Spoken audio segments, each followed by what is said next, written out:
Kaylee, it's MiMi time! We're still reading Horton Hears a Who.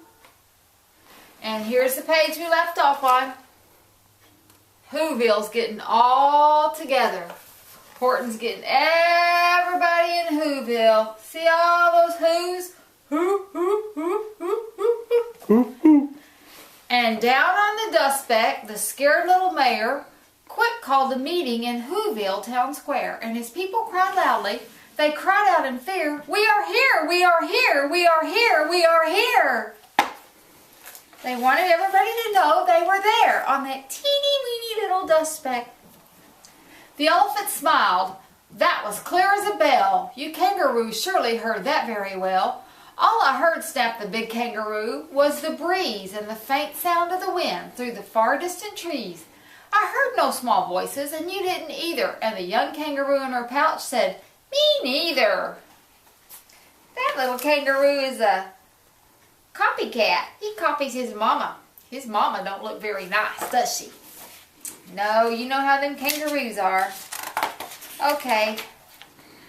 Grab him, they shouted, and cage the big dope. Lasso his stomach with 10 miles of rope. Tie the knot so tight that he'll never shake loose. Then dunk the dumb speck in the bezelnut juice.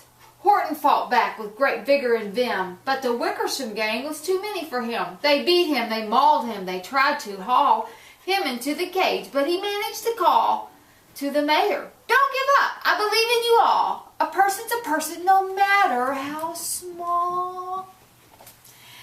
And you very small persons will not have to die if you make yourselves heard, so come on and try." The mayor grabbed the tom-tom, he started to smack it, and all of the Whovilles, they whooped up the racket. They rattled tin kettles, they beat on brass pans, on garbage pail tops, and on cranberry cans. They blew on bazookas and blasted great toots, on clarinets, oompas, and boom booms and flutes. Everybody was making noise. Everybody in Whoville was trying to make noise. Great gusts of the loud rackets rang high through the air. They rattled and shook the whole sky, and the mayor called up with howling and hula-boo. "Hey, Horton, how's this? Is our sound coming through?" Horton called back, "I can hear you just fine, but the kangaroo's ears aren't as strong as mine. They don't hear a thing. Are you sure all your boys are doing their best and they're all making noise? Are you sure the Who in Whoville is working? Quick, look through your town. Is anyone shirking?" Them elephants have big ears, so they can hear everything. They can hear better than everybody else. They can hear the teeny weeny little speck. It was Whoville, and they could hear it. Through the town rushed the mayor from east to west, but everyone seemed to be doing their best. Everyone seemed to be yapping and yipping. Everyone seemed to be beeping and bipping. But it wasn't enough, all the ruckus and roar. He had to find someone, he had to make more. He raced through each building, he searched floor to floor. He's looking for somebody, he needs to find more. And just as he felt he was getting nowhere, almost he gave up in despair. He suddenly burst through the door, and that mayor discovered one shirker, quite hidden away in the Fairfax apartment 12J. A very small shirker named Jojo was just standing and bouncing a yo-yo. Not making a sound, not a yip, not a chirp, and the mayor rushed inside and he grabbed the young twerp. And he climbed with the lad up to the Elfenberg Tower. "This," cried the mayor, "is your town's darkest hour. The time for all whose blood that is red, to come and aid their country," he said.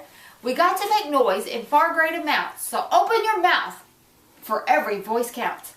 Thus he spoke as he climbed. When he got to the top, the lad cleared his throat and he shouted out, "Yop!" And that yop, that one little extra yop, put it over, finally at last, from that speck on the clover. Their voices was heard. They rang out clear and clean. And the elephant smiled. "Do you see what I mean? They're persons, no matter how small, and the whole world was saved by the smallest of all." "How true, yes, how true," said the big kangaroo. "And from now on, you know what I'm planning to do? From now on, I'm going to protect him with you." And the young kangaroo in her pouch said, "Me too." That little copycat kangaroo. From sun in the summer, from rain which is fallest, I'm going to protect them, no matter how smallish. So there's the kangaroo and the baby kangaroo, and they're protecting the little clover. Horton heard it with his big ears, and he saved all the people on the small little clover. Aww, the end. There's Horton with his little clover. And everybody lived happily ever after. Like Maylie, happily ever after. Woo, woo, woo. Night, Maylie. I love you. Papa loves you.